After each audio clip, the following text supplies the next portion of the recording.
우리가 잘 아는 마르틴 루터는 중세 가톨릭 교회의 부패와 타락 속에서 진정한 복음을 갈구했던 수도사이자 신학자였습니다. 그는 죄에 대한 깊은 번민과 의로움에 대한 갈망으로 고통받았습니다.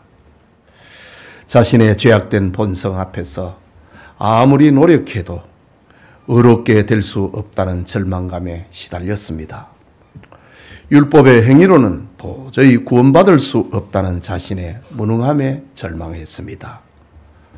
루터는 이런 영적 약함과 고뇌 속에서 성경을 연구하던 중에 당시 가톨릭 신학으로 인하여서 가려졌던 하나님의 말씀이 그의 눈에 들어옵니다. 로마서 1장 17절에 복음에는 하나님의 의가 나타나서 믿음에 이르게 하나니 기록된 바 오직 의인은 믿음으로 말미암아 살리라 함과 같으니라 라는 말씀이 그의 눈에 들어왔고 큰 도전을 받게 됩니다. 특별히 오직 의인은 믿음으로 말미암아 살리라는 이 말씀에서 진리를 깨닫게 됩니다. 의인은 행위로, 율법의 행위로 의로워지는 것이 아니고 예수님을 믿음으로, 진리를 믿음으로 의로워진다는 사실을 깨달은 겁니다. 루터는 이 깨달음으로 엄청난 영적 자유와 담대함을 얻습니다. 그는 자신의 약함과 죄악된 본성을 인정을 하고 오직 하나님의 은혜와 그리스도를 믿는 믿음만이 구원의 길임을 확신합니다.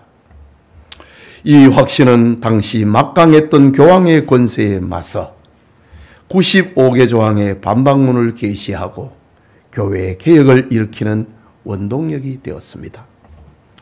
한 명의 나약하고 고뇌하던 수도사의 지극히 개인적인 영적인 갈등이 하나님의 강력한 일꾼이 되어서 유럽 전역을 변화시키는 거대한 종교개혁의 불씨가 된 겁니다. 이런 루터를 있게 하였던 바울의 기록 중에 오늘은 고린도후서 12장의 말씀을 살펴보고자 합니다. 오늘 본문은 바울의 사적인 경험, 즉 셋째 하늘에 이끌려 올라갔던 신비 체험에 관한 말씀입니다. 우리는 요한계시록에 하나님께서 천사를 보내어서 요한에게 보게 하고 그것을 알게 하라, 이것이 요한계시록입니다. 그런데 바울이 보았던 이 환상과 신비는 알게 하라는 것이 아니었습니다. 그것은 바울에게 주신 환상이고 계시였던 겁니다. 셋째 하늘에 이끌려 올라갔던 신비 체험에 관한 말씀입니다. 이 말씀은 우리에게 어렵게 다가올 수 있습니다. 어떤 사람들은 이를 통해 신비로운 체험을 추구하거나 특별한 계시를 소유한 사람을 숭배하려 할 수도 있습니다. 그러나 우리는 성경의 모든 말씀이 그러하듯이 본문도 오직 하나님의 영광을 드러내고 그리스도를 증거하고 성도들의 바른 신앙 생활을 돕기 위하여 기록된 것임을 잊지 말아야 하는 겁니다. 바울은 왜 자신의 영광스러운 체험을 14년 만에 그것도 마지못해서 고백하고 있을까요? 이유는 고린도 교회의 바울의 사도권을 훼손하려는 거짓 선지자들 때문이었습니다. 그들은 자신들의 영적 체험이나 특별한 능력을 과시하며 성도들을 미혹했습니다. 이런 상황에서 바울은 부득이하게 자신이 체험한 놀라운 환상과 계시를 조금 말하게 된 것입니다.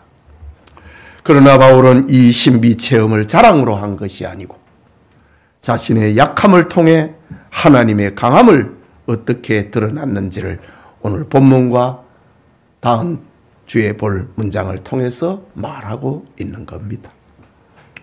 오늘 우리는 바울의 이 고백을 통해서 성도의 진정한 영적 자랑이 무엇인지 알고자 합니다.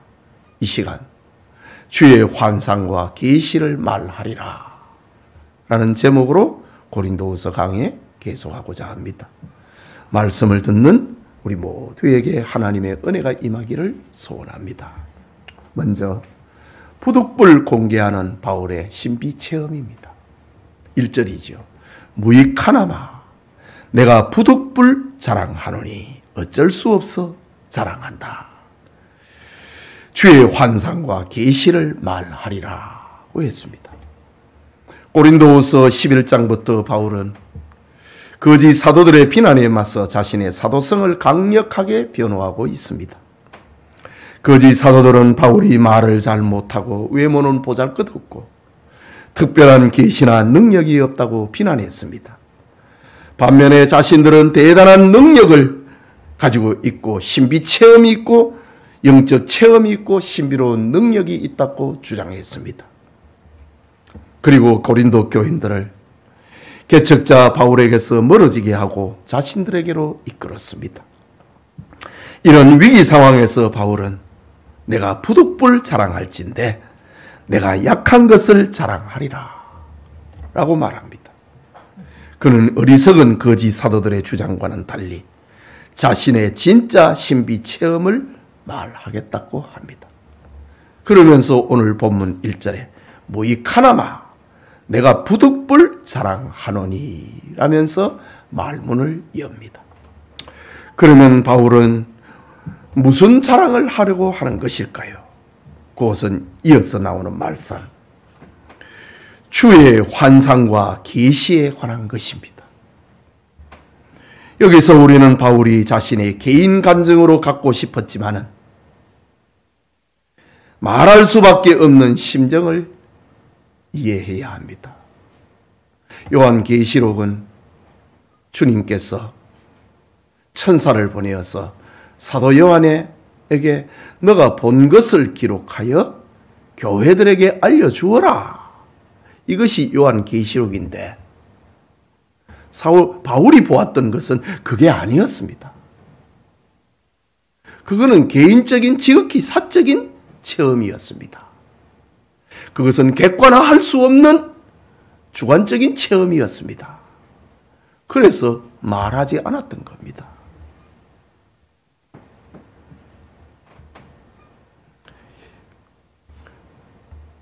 그런데 바울은 내가 이제 말하겠다고 합니다. 이유는 고린도 교회를 혼잡스럽게 한 거짓 사도들이 자신들이 체득한 학식과 능력과 혈통과 그리고 영적 체험과 배경을 자랑하면서 바울의 사도권을 훼손시켰기 때문입니다. 바울은 그들의 어리석음에 맞서서 11장에서는 자신의 약함과 자신의 헌신과 수고와 고난에 대해서 간증했습니다. 이게 진짜 사도 아니냐? 약하고 억울한 일을 당하고 매맞고 고난당하는 것, 복음을 위해서 고난당하는 것, 이게 진짜 사도가 아니냐?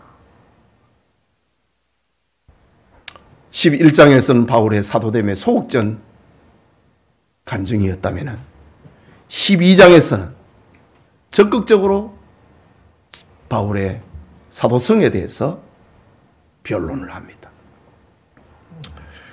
그것은 나의 의지로 된 것이 아니고 오직 주님으로부터 왔던 주의 환상과 계시를 자랑하겠다 라고 역설적으로 말하고 있습니다. 종교개혁자 칼빈은 이 부분을 설명을 하면서 바울이 자신이 경험한 환상을 자랑하는 것이 아니라 거짓 사도들의 어리석은 자랑을 제어하고 교회의 유익을 위해서 어쩔 수 없이 자신의 영적 경험을 언급한다 라고 주석합니다. 즉 바울은 자신의 영광을 구하지 않고 오직 주님의 영광과 교회의 덕을 세우기 위하여서 14년 동안 말하지 않았던 것을 말하겠다고 하는 겁니다. 거짓 선지자들은 그렇지 않았지요. 거짓말까지 만들어서 자신을 포장을 했습니다. 그러나 바울은 주님의 영광을 위하여서 교회의 덕을 세우기 위해서 말하지 않았던 것을 말하겠다고 합니다. 그것은 자신이 그리스도 안에서 경험을 했던 개인적이고 신비로운 체험, 곧 셋째 하늘에 이끌려 올라갔던 일이라고 합니다.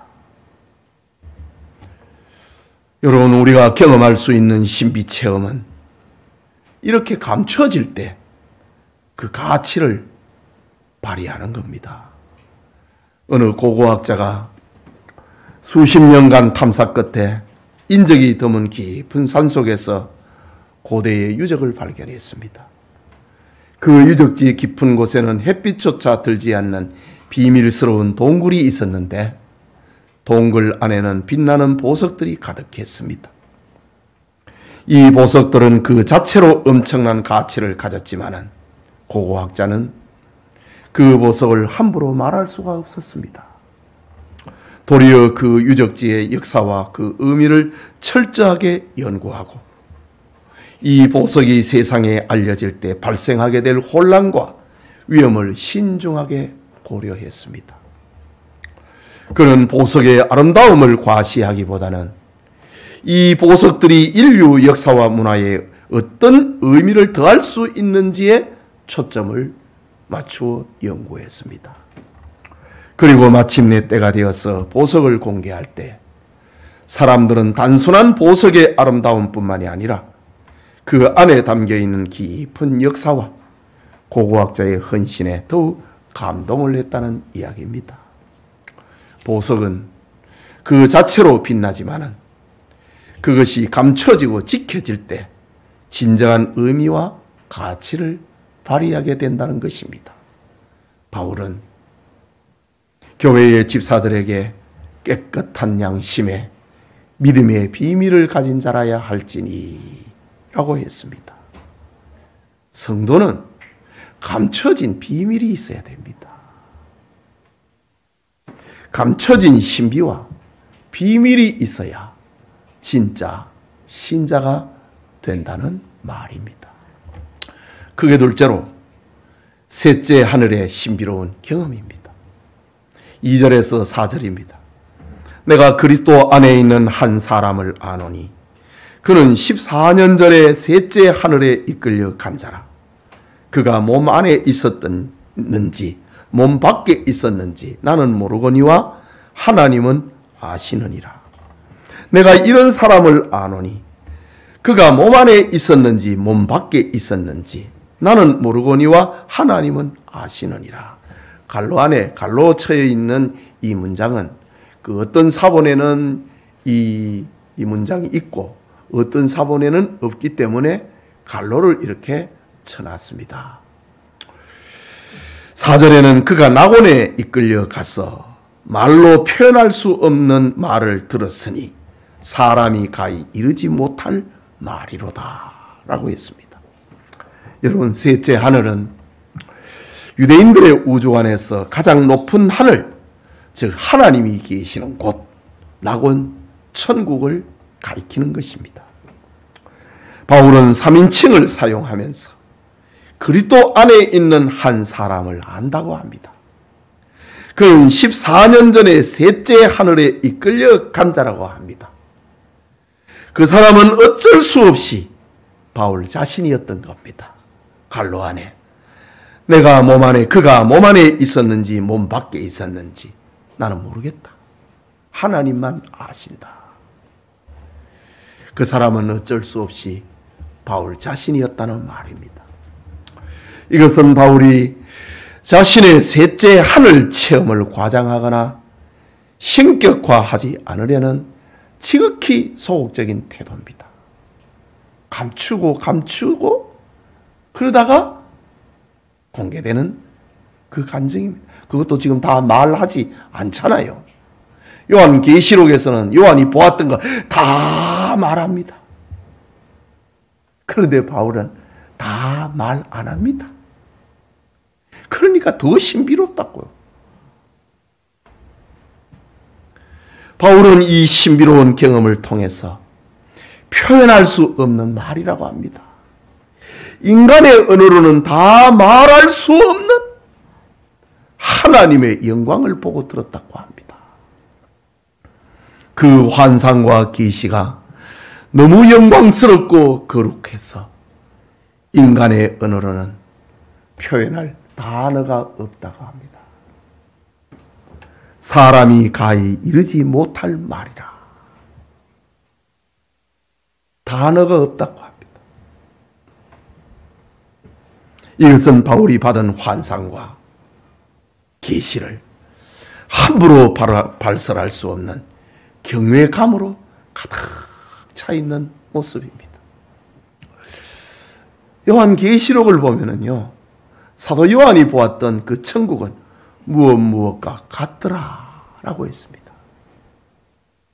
겨우 표현하는 것이 무엇과 비슷하더라라고 표현합니다. 그런데 바울은 네가 본 것을 기록하여 말하라고 하지 않았기 때문에 무엇과 같더라 이 말도 안 합니다. 사람의 언어로서는 표현할 수 없다. 그야말로 개인적인 체험이었다는 말입니다.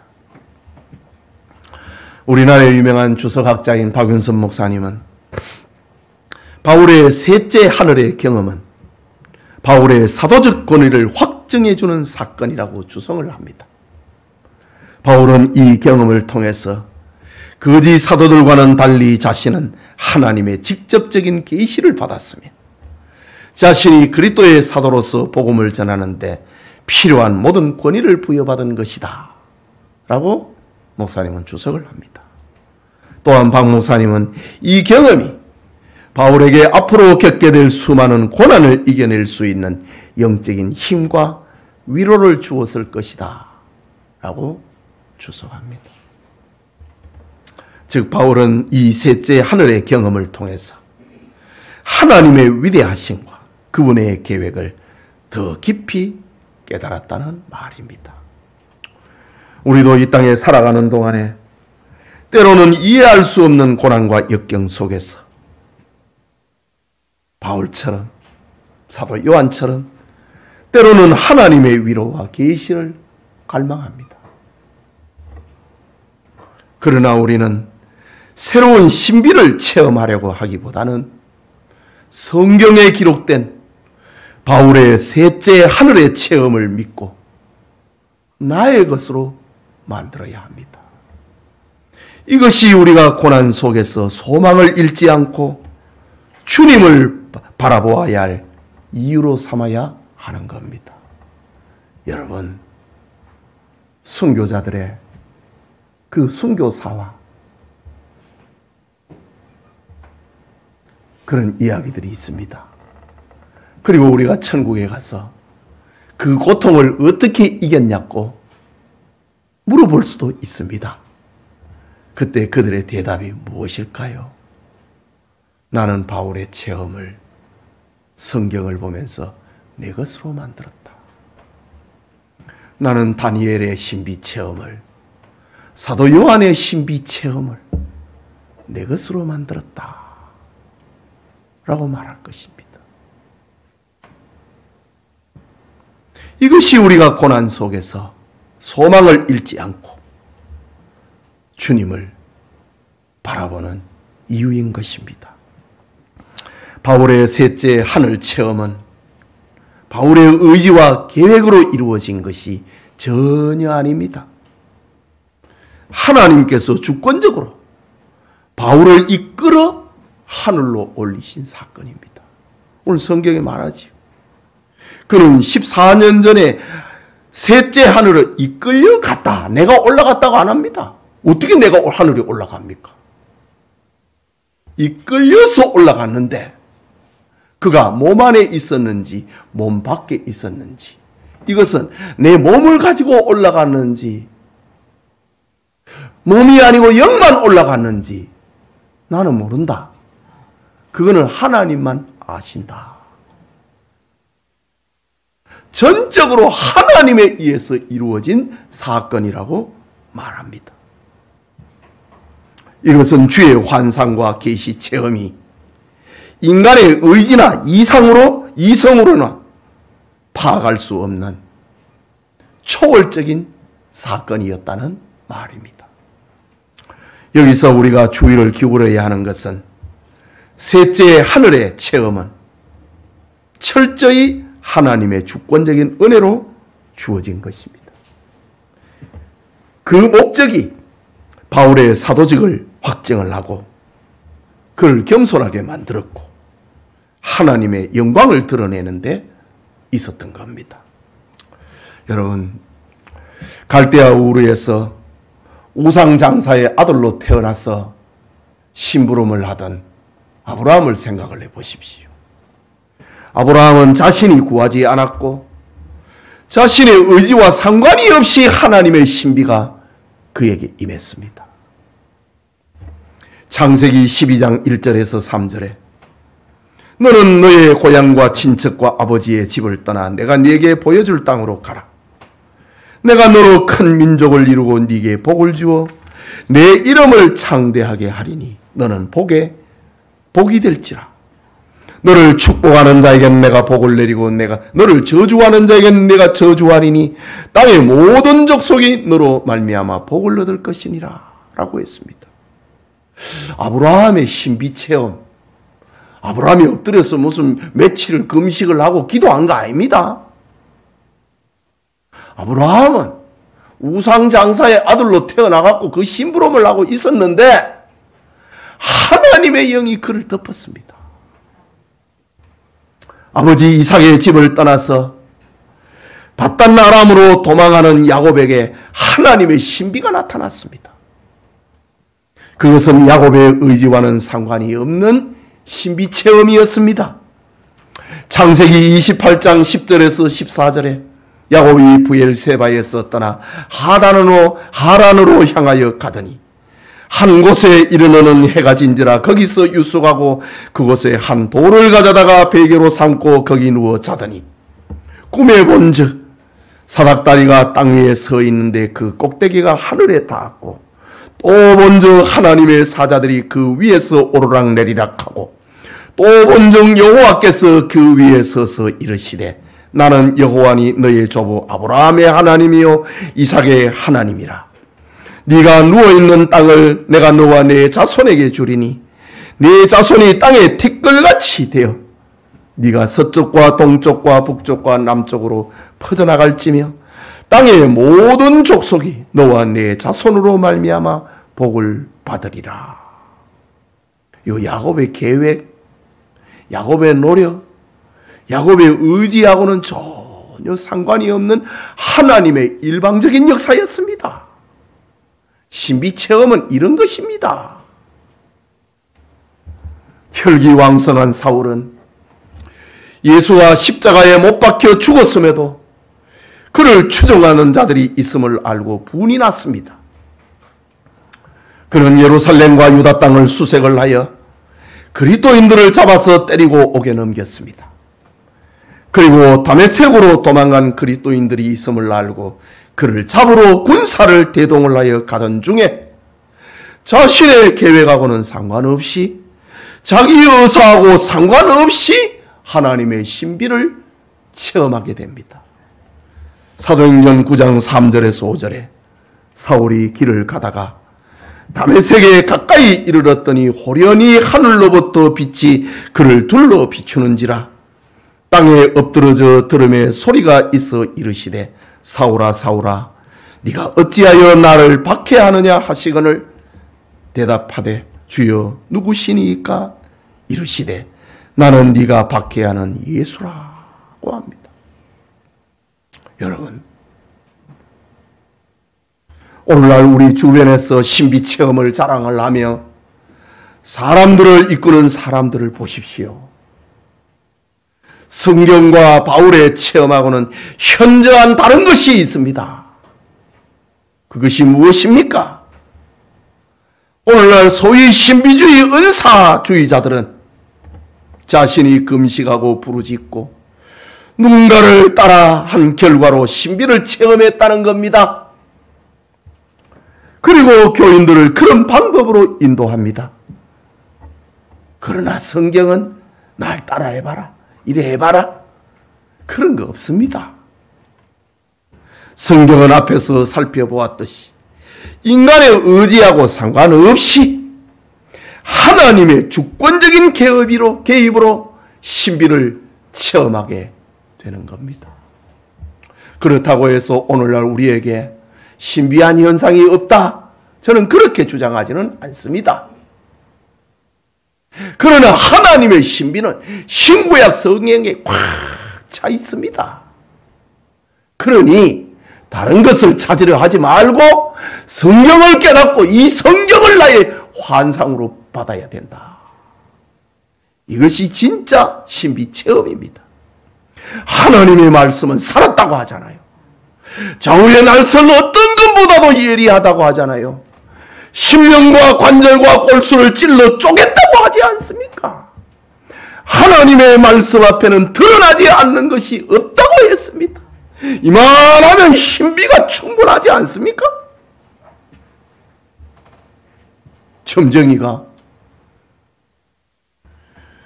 내가 말하지 않은 비밀을 말해주면 거기에 껌뻑 죽는데, 하나님의 말씀 앞에서 드러나지 않는 것이 없다고 하니 성경은 신비의 덩어리입니다.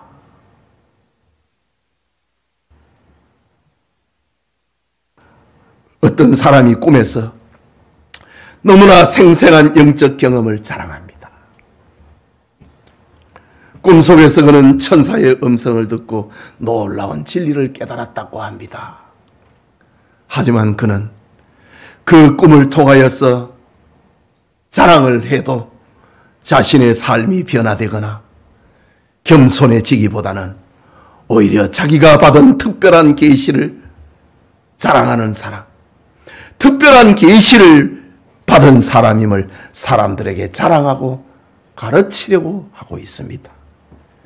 이것이 오늘날 신비주의자들, 은사주의자들의 공통된 모습입니다. 하나님의 은혜를 받았으면 그 인격이 변화가 돼야지요. 삶이 변화가 돼야지요. 주님의 임하심으로 인하여서 사울의 인격이 변하여서 바울이 되는가 한번 보십시오. 은혜를 받았으면, 진짜 은혜를 받았으면 그 인격이 변하고 삶이 변하고 겸손해지는 겁니다. 그런데 왜 안 변합니까? 가짜니까. 그 은혜가 가짜니까.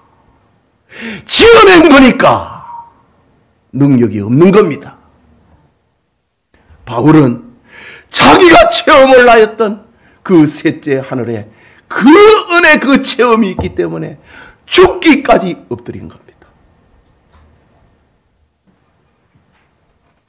바울은 자신의 셋째 하늘의 경험이 철저하게 주님의 주권적인 은혜였음을 고백을 하고 그것을 자기 자랑으로 삼기보다는 도리어 겸손의 근거로 삼았습니다. 우리 다 예수님을 본받자. 그는 근본 하나님의 본체시나 하나님과 동등됨을 여길 것으로 여기지 아니하시고 자기를 비어 종의 형체를 가져 사람의 모양으로 나타나셨으며 곧 죽기까지 복종하셨으니 십자가에 죽으심이라. 바울은 그 주님을 만나니까 우리가 주님을 본받자 라고 말하는 겁니다. 진정한 영적 체험은 본문의 바울처럼 자기를 낮추고 하나님을 높이는 방향으로 이끌어가야 하는 겁니다.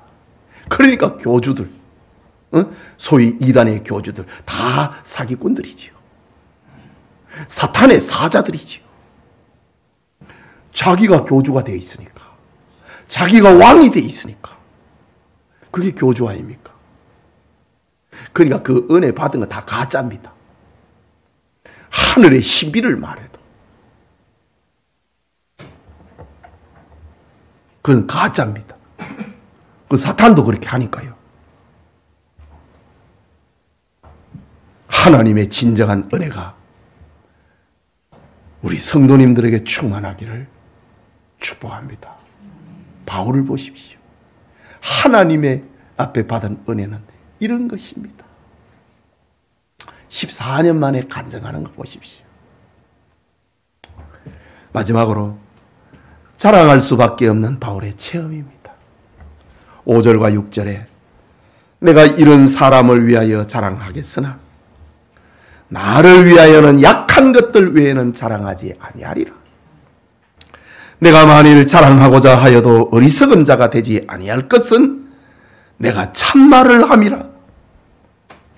그러니까 이 거짓말하는 사람들이 많다는 말이지요. 나의 이 간증은 진짜다 이 말입니다. 참말을 함이라. 그러나 누가 나를 보는 바와 내게 듣는 바에 지나치게 생각할까 두려워 그만두노라. 사적인 경험이니까 주님이 네가 본 것을 적어서 알려주어라 라고 말하지 않는 사적인 경험이기 때문에 누가 나를 보고 내 말을 듣는 사람들로 하여금 나를 생각을 하면서 지나치게 생각할까? 그게 두려워서 나는 이제부터 더 말 안 하겠다 라고 합니다. 바울은 왜 셋째 하늘의 놀라운 경험을 자기 자랑으로 삼지 않고 도리어 나를 위하여는 약한 것들 외에 자랑하지 아니하리라 라고 말했을까요? 그것은 첫째로 인간의 교만을 경계하기 위함입니다. 만약 바울이 셋째 하늘의 체험을 자신의 자랑으로 자신의 영광으로 만들었다면 그는 심히 교만할 수밖에 없었을 것이고 오늘날 교주처럼 되었을 것입니다. 하나님께서는 인간의 이런 본성을 아시기에 바울에게 특별한 은혜를 주실 때에 교만하지 않도록 육체의 가시를 겸하여 주셨습니다. 그 육체의 가시에 대해서는 다음 주에 생각하겠습니다. 7절에 나오는 말이니까. 또 바울이 셋째 하늘의 경험을 지금 말하는 것은 신비주의적 경향을 경계하기 위함이었습니다. 고린도 교회 안에는 거짓 사도들에게 영향을 받아 영적 체험을 추구하고 그것을 과시를 하고 그것을 통하여서 자신의 영적 우월성을 나타내려고 하는 교인들이 있었습니다. 그러나 참된 신앙은 특별한 체험에 있지 않기 때문에 바울은 14년 동안이나 자신의 이 신비 체험, 말할 수 없는, 인간의 언어로 표현할 수 없는 그 간증을 하겠다고 합니다. 바울은 그 체험을 주신 하나님의 은혜와 그 은혜에 대하여 겸손하게 반응하고 있는 겁니다. 이게 진짜거든요.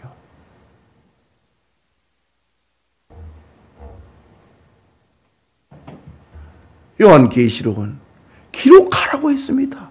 알려주라고 했습니다. 그래서 다 기록을 하고 이것들 외에 더하는 자는 모든 재앙을 그에게 더할 것이고 이것들 외에 빼는 자는 생명책에 기록된 그 이름을 빼버릴 것이다.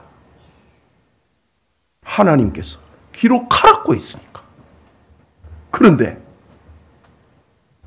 바울은 사적인 경험입니다. 그래서 입을 다물었습니다. 요즘 같은 사람 같으면 난리 났습니다. 교주가 되고도 남지. 그래서 우리가 나타내는 것은 기록된 환상, 기록된 계시, 신구약 성경만 우리가 붙들면 되는 겁니다.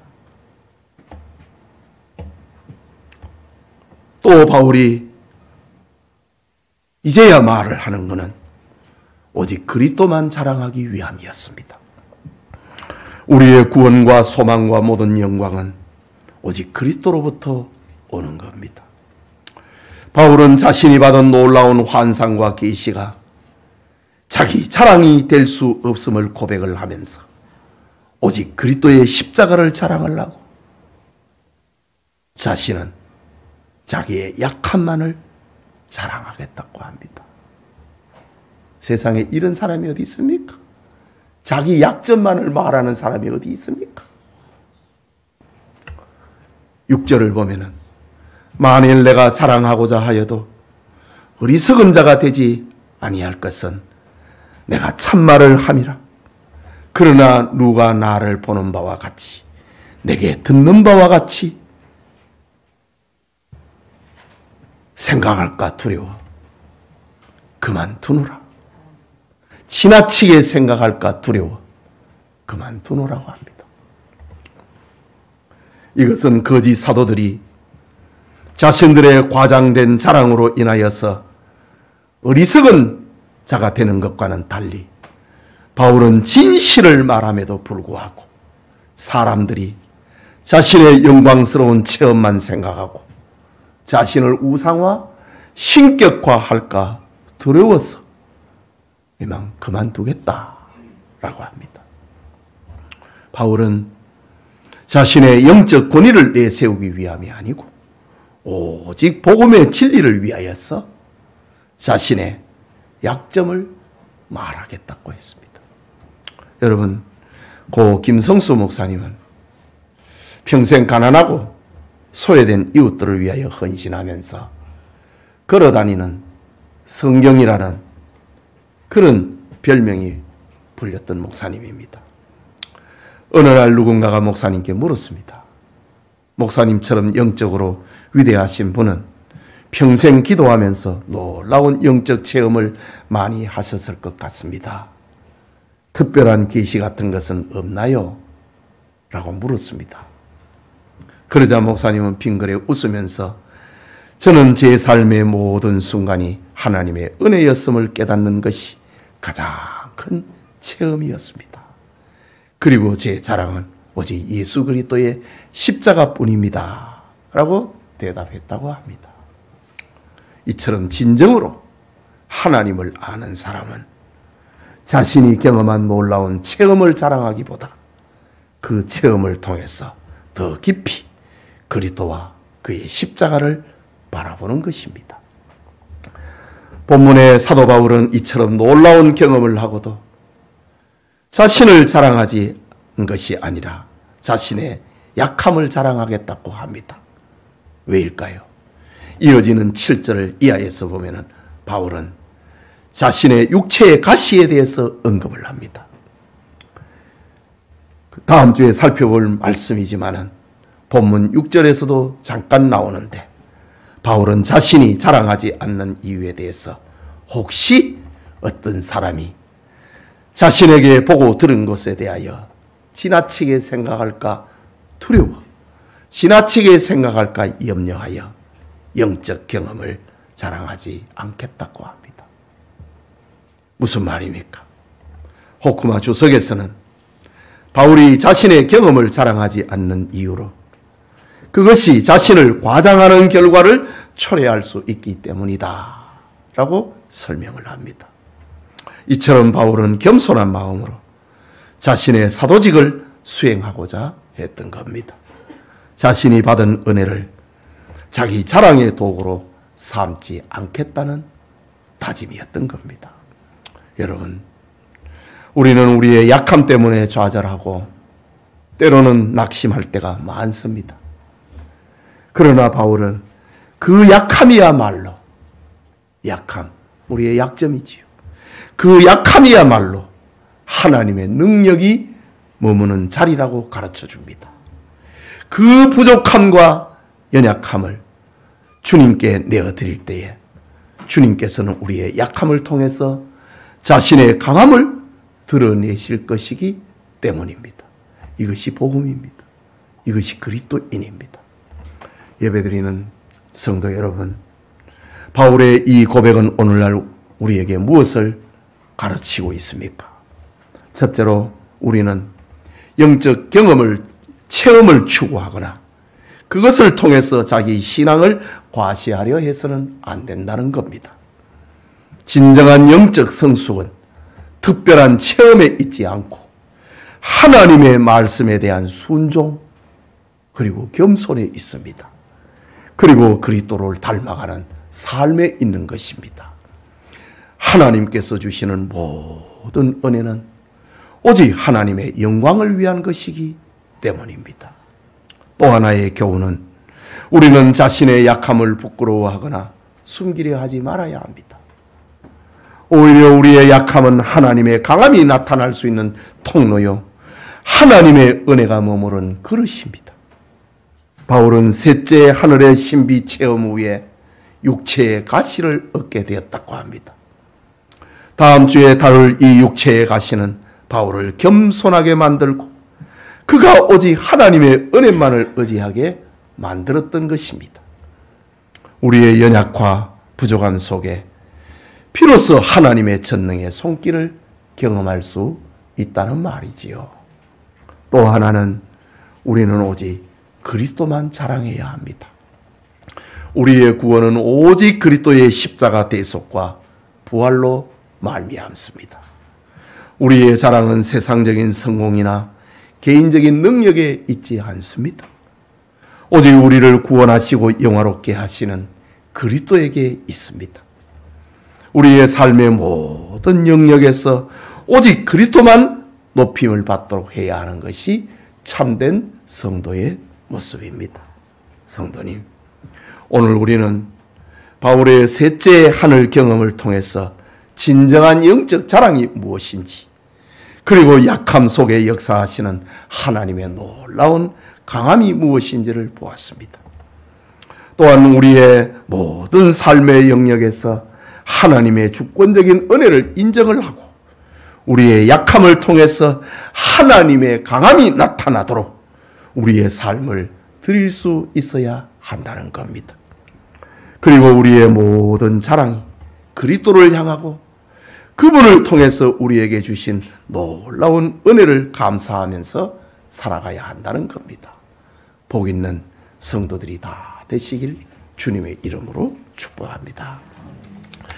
우리 말씀을 생각하고 기도합시다. 하나님이 주신 객관적인 계시는 신구약 성경 66권으로 끝입니다. 그리고 우리의 삶 속에서 일어날 수 있는 개인적인 신비 체험은 어떤 이들은 없다고 하지만은 저는 그렇게는 말하지 않습니다. 있을 수 있습니다. 그러나 그것은 숨겨질 때에 가치를 바라는 겁니다.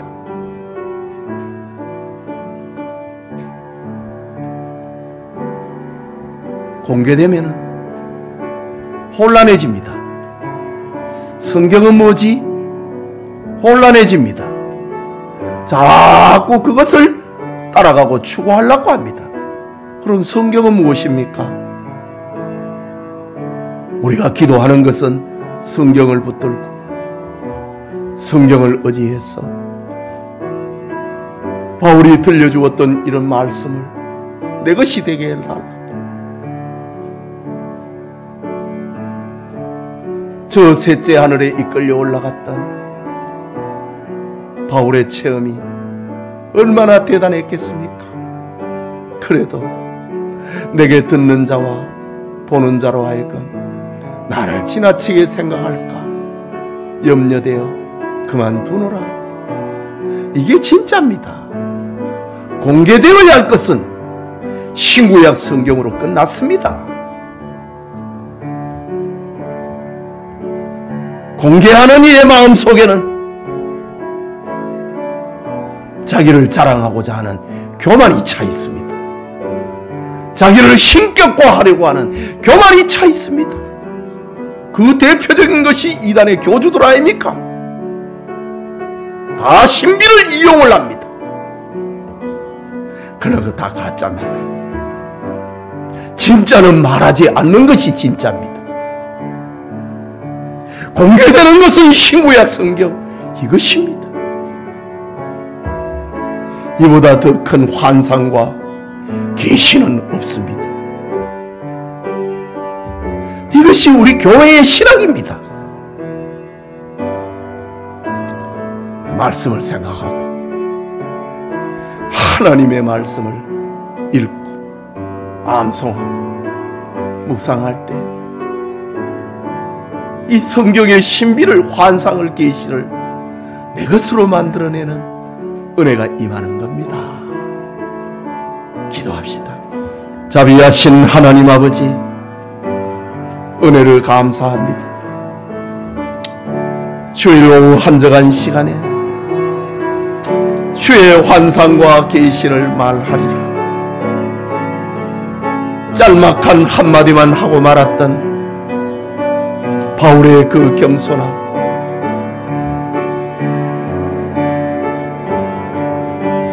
바울의 그 개인적인 체험,